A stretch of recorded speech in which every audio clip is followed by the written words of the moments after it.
Ukraine destroys Russian assault, reclaims village. After Kremlin loses $15 million in armor. In one of the most dramatic reversals on the Eastern Front, a village Russia seized at enormous cost has now fallen back into Ukrainian hands. What began as a powerful Russian mechanized assault, backed by tanks, APCs, drones, and millions of dollars worth of equipment, ended in disaster as Ukraine launched a precise, surprise counterattack that shattered the Kremlin's front line. FPV drones hunted Russian reinforcements, MLRS strikes backfired, and defensive lines collapsed under coordinated Ukrainian pressure. By the end, Russia's multi-million-dollar offensive crumbled and the Ukrainian flag rose again. Today at 6:10 a.m., first signs of a Russian mechanized assault appeared on the outskirts of a small Ukrainian village. What began as a coordinated push quickly evolved into a layered battle, marked by armored thrusts, concealed infantry movements,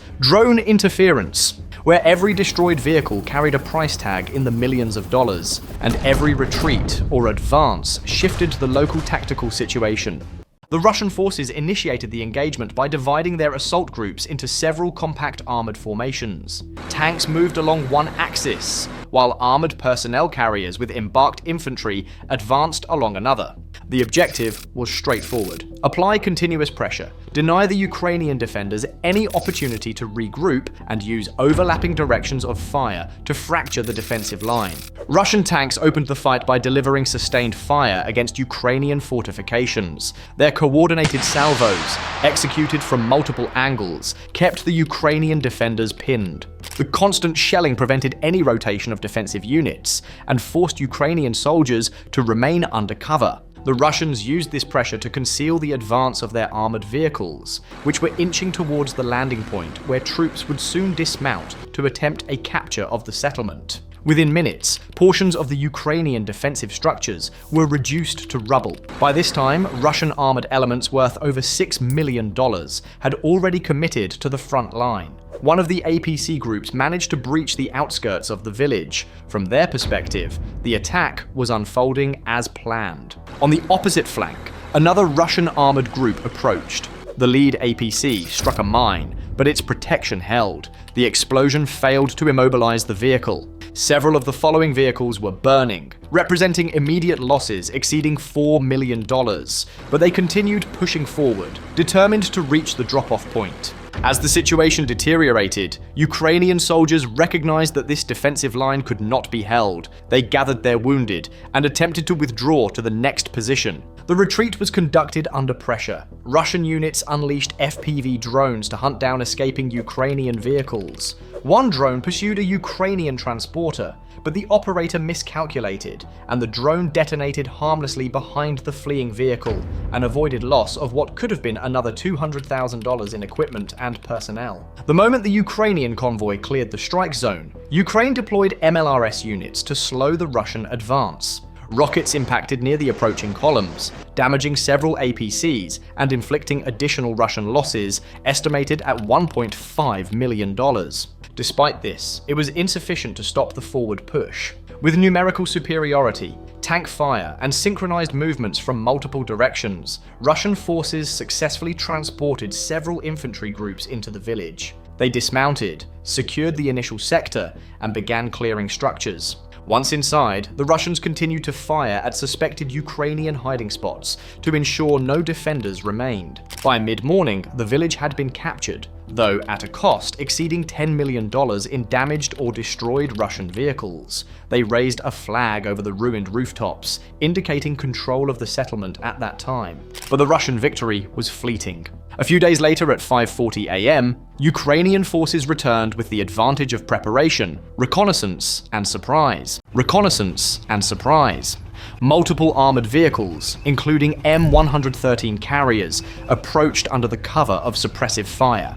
As they neared the settlement, Ukrainian machine gunners opened up, causing Russian soldiers in the tree line to fall back into nearby buildings. The Ukrainian assault teams dismounted from their carriers and split into smaller groups, pushing rapidly towards the village. Despite the Russian presence, the defenders had only recently constructed their fortifications and lacked deep, layered defenses. defenses. This gave the Ukrainian assault troops an opening.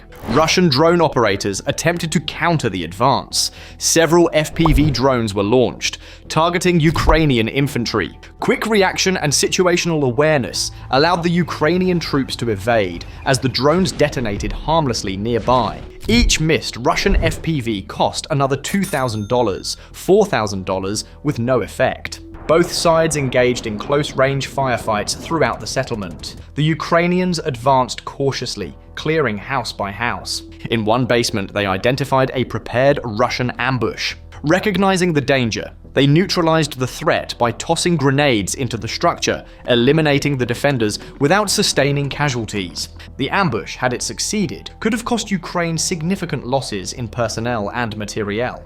Beyond this point, the Ukrainians faced a more exposed zone. Advancing across open ground meant depending on burned tree trunks and cratered earth for cover. Russian small arms fire swept the area, and only a few meters separated the Ukrainian soldiers from lethal hits. Several Russian positions were entrenched in multi-story ruins, giving them a strong vantage point. Unable to pinpoint exact firing points, the Ukrainians advanced while firing in controlled bursts, using grenades to force the Russians to reveal their locations. Ammunition was running low, and prolonged attrition would favor the Russians, who still had limited supply lines in the area. After closing the distance, Ukrainian soldiers spotted movement inside one of the fortified buildings. They launched grenades toward the window, nearly eliminating the Russian defenders. A second throw landed close, but again failed to neutralize the enemy. Still, the defenders were now exposed. The Ukrainians had their coordinates and could continue pressing forward. With limited explosives left, the leader fired the last RPG. He fired, but the round struck the ground just short of its target.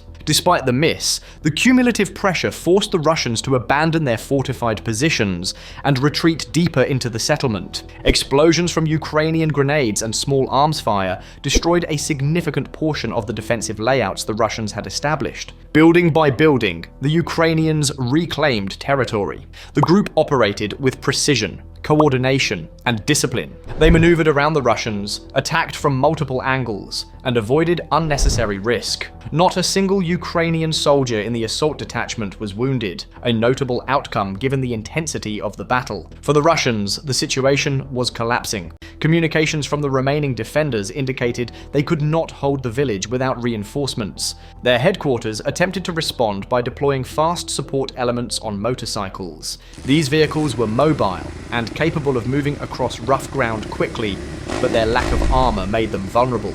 The Ukrainian drone operators immediately recognized the opportunity. FPV drones capable of reaching similar speeds locked onto the incoming motorcycle units. The Russian riders, unaware they were already being tracked, continued advancing across open fields, believing they were beyond Ukrainian reach. This miscalculation destroyed the unit. Ukrainian FPV drones intercepted the motorcycle group, destroying it entirely. The loss included motorcycles, weapons, and personnel, adding another $300,000 to Russia's growing casualties.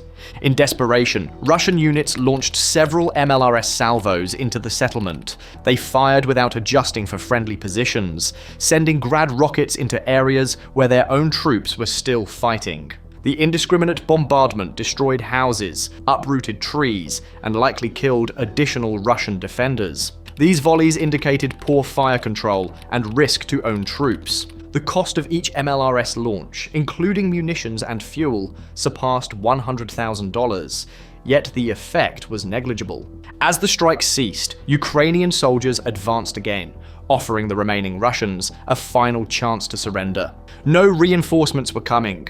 The defenders were isolated. When Ukrainian forces reached the last known Russian firing point, they found that none had survived the earlier bombardment. Yet sporadic gunfire persisted from deeper within the ruins. Even under renewed Russian artillery at the settlement's edge, the clearing continued. These artillery rounds, too, cost Russia thousands of dollars per shot, yet achieved little except damaging structures already in ruins. The remaining Russian defenders were either eliminated or forced to retreat. Among the rubble, the Ukrainians discovered a lone Russian fighter hiding inside a collapsed basement.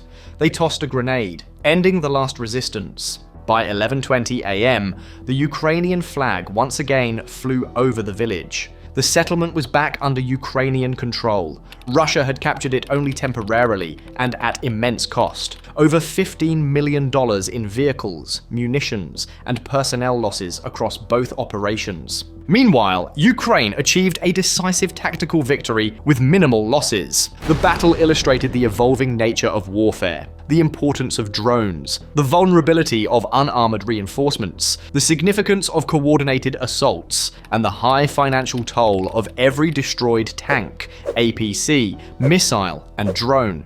Ukraine's methodical counterattack reclaimed territory, exposed Russian tactical weaknesses, and reinforced a broader question that looms over this conflict. How long can Russian forces sustain operations that cost millions, only to lose ground again within days?